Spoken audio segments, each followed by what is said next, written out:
Assalamualaikum warahmatullahi wabarakatuh. Kami dari kelompok 4 akan mempresentasikan tentang teks eksplanasi. Saya Dirama Pratnawidarga. Saya Fadila Rahman. Saya Fikrian Fauzi. Saya Isro Indra Septian. Saya Lilis Rani. Teks eksplanasi adalah teks yang menjelaskan hubungan peristiwa atau proses terjadinya sesuatu. Selain proses perkembangan suatu tempat, teks eksplanasi juga menjelaskan proses terjadinya fenomena alam, sosial, atau budaya. Namun bisa juga menjelaskan proses yang berkaitan dengan tubuh manusia. Eksplanasi berisi fakta yang dapat menjawab pertanyaan tentang bagaimana dan mengapa suatu fenomena dapat terjadi. Ciri-ciri teks eksplanasi yaitu fokus pada hal umum atau general, terdiri dari pernyataan umum, urutan sebab akibat, dan interpretasi, informasi yang dimuat berdasarkan fakta. Informasi faktual tersebut bersifat ilmiah atau keilmuan seperti sains. Sifatnya informatif berdasarkan fakta, penjelasannya dapat menggunakan penanda urutan seperti pertama, kedua, ketiga, dan seterusnya. Tujuan teks eksplanasi yang paling utama dalam menjelaskan atau menerangkan tentang sebuah proses atau peristiwa secara informatif dan faktual, dan menjelaskan sebab akibat suatu peristiwa yang dibahas tersebut. Maka dari itu, banyak pernyataan atau kalimat yang bersifat kronologis dan kausalitas di dalam suatu teks eksplanasi. Kaidah kebahasaan. 1. Konjungsi kausalitas merupakan konjungsi yang berhubungan dengan hubungan sebab akibat. Contoh, sebab, karena, oleh sebab itu, oleh karena itu, sehingga. Contoh kalimat, sebab itu banyak rumah yang terendam air, sehingga masyarakat harus mengungsi dahulu, karena pipa air tersebut sedang tersumbat. 2. Konjungsi kronologis merupakan adalah konjungsi yang berhubungan dengan waktu. Contoh, kemudian, lalu, setelah itu, mula-mula, pada akhirnya, sejak itu, sebelum, dan setelah. Contoh kalimat, kemudian mobil pemadam pun datang. Sejak itu, penghuni desa sering melakukan kerja bakti. Sebelum itu, terdengar suara dari lapangan. Kata ganti non-persona. Berkaitan dengan kata ganti yang digunakan, teks eksplanasi merujuk pada jenis fenomena yang dijelaskannya dan bukan berupa persona. Kata ganti yang digunakan untuk fenomena itu, contoh, berupa kata benda, baik konkret maupun abstrak, seperti demonstrasi, banjir, gerhana, embrio, kesenian daerah, dan bukan kata ganti orang seperti ia, dia, dan mereka. Hal tersebut disebabkan karena objek yang dijelaskannya itu berupa fenomena, tidak berbentuk personal. Kata kerja pasif. Kata kerja pasif adalah jenis kata kerja di mana subjeknya berperan atau memiliki posisi sebagai pihak yang dikenai pekerjaan dari kata tersebut. Imbuhan yang digunakan pada kata kerja jenis ini misalnya di atau ter. Contoh diminum, dilanggar, diteruskan, dan terkena. Setelah itu ada kata teknis. Kata teknis merupakan jenis kata yang memiliki artian secara khusus terkait bidang ataupun keahlian tertentu. Contoh observasi, inflasi, moneter, manufaktur, limit, dan debitur. Lalu ada konjungsi penjumlahan. Konjungsi penjumlahan adalah sebagai kata hubung dan partikel bermakna penambahan. Contoh pertama-tama, kedua, dan seterusnya. Setelah itu ada deskripsi alat. Deskripsi alat berfungsi memberikan keterangan tambahan atau penjelasan mengenai alat yang digunakan pada sebuah kegiatan atau aktivitas. Dan ada keterangan waktu. Kata keterangan waktu menjelaskan waktu terjadinya suatu peristiwa atau kegiatan. Contohnya sekarang, besok, lusa, hari ini, dan kemarin. Kata kerja imperatif. Kata kerja imperatif adalah kata yang digunakan untuk memberi perintah, baik itu untuk melakukan suatu hal maupun memberitahukan suatu tindakan. Contohnya, tolong, masukkan, kerjakan, dan lakukan. Kemudian ada pernyataan persuasif. Kalimat persuasif adalah kalimat yang menyerukan suatu ajakan kepada pembacanya. Contohnya, dengan hal tersebut, maka marilah kita menjaga lingkungan kita agar tidak terjadi banjir. Lalu terdapat pola pengembangan. Yang pertama, pola pengembangan sebab akibat. Dalam pola ini, sebab bertindak sebagai gagasan umum, sedangkan akibat sebagai perincian pengembangannya. Namun peran keduanya juga bisa dibalik. Contohnya adalah sebagai berikut. Gempa bumi melanda wilayah bagian selatan daerah istimewa Yogyakarta, Sabtu 27 Mei 2006, pukul 05.54 WIB. Kekuatan gempa bumi tercatat 6,2 skala Richter pada kedalaman 17,1 km. Pusat gempa terletak pada posisi 25 km barat daya kota Yogyakarta. Gempa bumi ini mengakibatkan puluhan orang meninggal, beberapa orang luka-luka, sejumlah bangunan roboh, dan mengalami kerusakan. Yang kedua, pola pengembangan proses. Pola pengembangan proses merupakan urutan tindakan-tindakan untuk menghasilkan sesuatu atau perurutan dari suatu kejadian atau peristiwa. Contohnya, pada bulan keempat, muka telah kian tampak seperti manusia. Dalam bulan kelima, rambut-rambut mulai tumbuh pada kepala. Selama bulan keenam, alis dan bulu mata timbul. Setelah 7 bulan, fetus mirip kulit orang tua dengan kulit merah berkeriput. Selama bulan ke-8 dan ke-9, lemak ditimbun di bawah kulit sehingga perlahan-lahan menghilangkan sebagian keriput pada kulit. Kaki membulat, kuku-kuku keluar pada ujung-ujung jari, rambut asli rontok, dan janin siap dilahirkan. Itu struktur teks eksplanasi. Yang pertama, identifikasi fenomena. Pada struktur ini akan ada proses mengidentifikasi sesuatu yang akan diterangkan. Hal itu bisa terkait dengan fenomena alam, sosial, budaya, dan fenomena-fenomena lainnya. Yang berpola atas pertanyaan bagaimana, yang akan melahirkan uraian yang tersusun secara kronologis. Dalam hal ini, fase-fase kejadiannya disusun berdasarkan urutan waktu. Lalu ada rincian yang berpola atas pertanyaan mengapa, yang akan melahirkan uraian yang tersusun secara kausalitas. Dalam hal ini, fase-fase kejadiannya disusun berdasarkan hubungan sebab akibat. Lalu ada ulasan atau review. Pada struktur ulasan terdapat bagian yang berupa komentar atau penilaian tentang konsekuensi atas kejadian di paparan sebelumnya. Memuat informasi berdasarkan pandangan atau opini penulis terhadap suatu peristiwa yang dibahas dalam teks eksplanasi tersebut.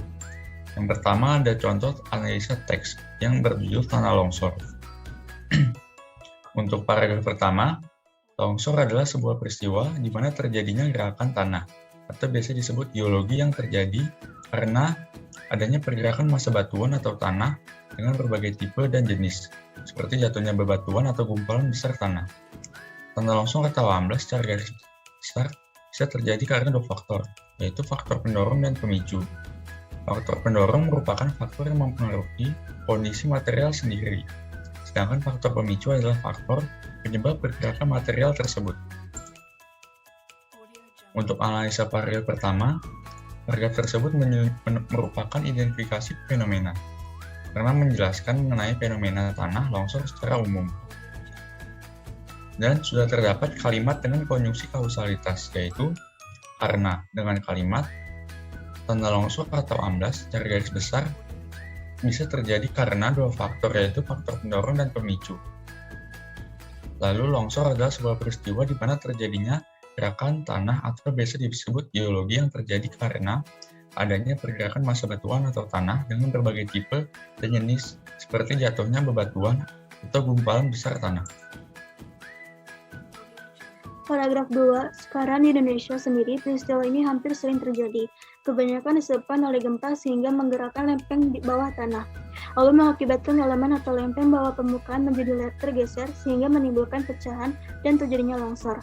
Ada banyak hal lagi yang bisa memicu dan menyebabkan terjadinya kelongsoran, terkadang karena alam atau karena ulah manusia itu sendiri. Di antaranya, tingginya curah hujan. Jika musim penghujan dengan durasi lama, maka akan terjadi penguapan air di permukaan tanah dalam jumlah besar.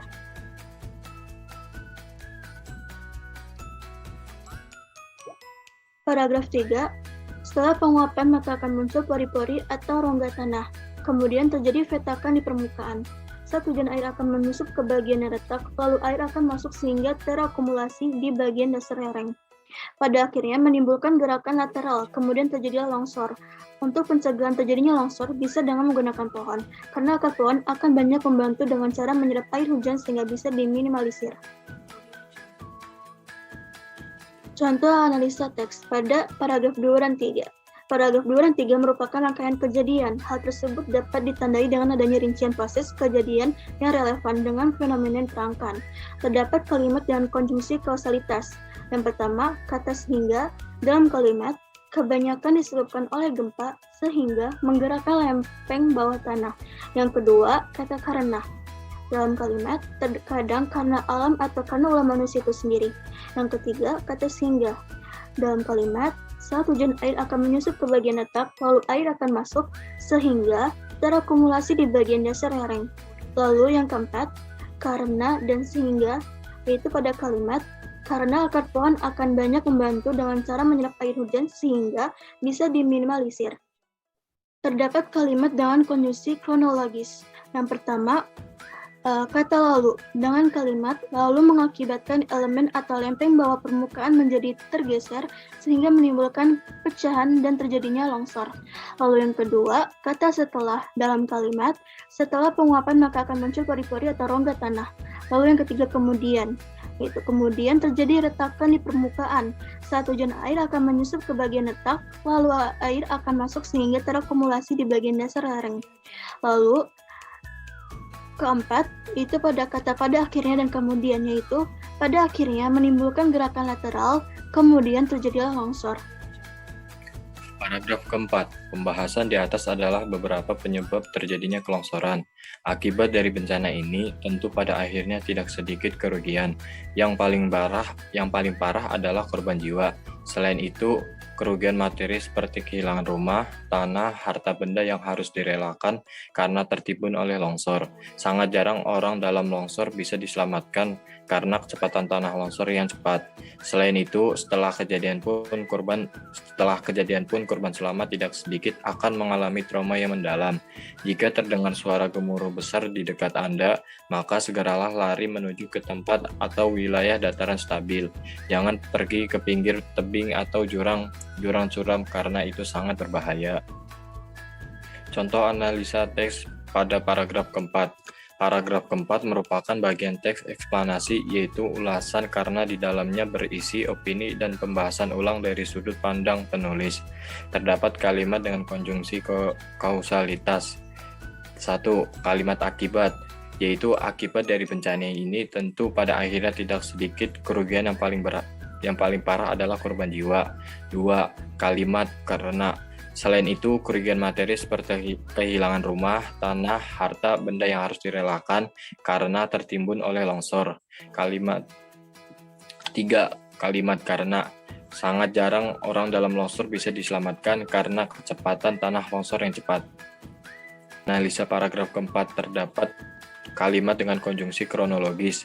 Selain itu, setelah kejadian pun korban selamat tidak sedikit akan mengalami trauma yang mendalam. 2. Akibat dari bencana ini tentu pada akhirnya tidak sedikit kerugian. Yang paling parah adalah korban jiwa. Analisa kebahasaan lain. Yang pertama, adanya kalimat dengan kata kerja imperatif, yaitu menyuruh atau ajakan. Dengan kalimat, jika terdengar suara gemuruh besar di dekat Anda, maka segeralah lari menuju ke tempat atau wilayah dataran stabil. Jangan pergi ke pinggir tebing atau jurang curam, karena itu sangat berbahaya. Lalu ada kata teknis. Kata yang pertama, geologi. Dalam kalimat, longsor adalah sebuah peristiwa di mana terjadinya gerakan tanah atau biasa disebut geologi. Lalu kata selanjutnya ada elemen atau lempeng dalam kalimat, lalu mengakibatkan elemen atau lempeng bawah permukaan menjadi tergeser, sehingga menimbulkan pecahan dan terjadinya longsor. Setelah itu ada kata terakumulasi dan lateral.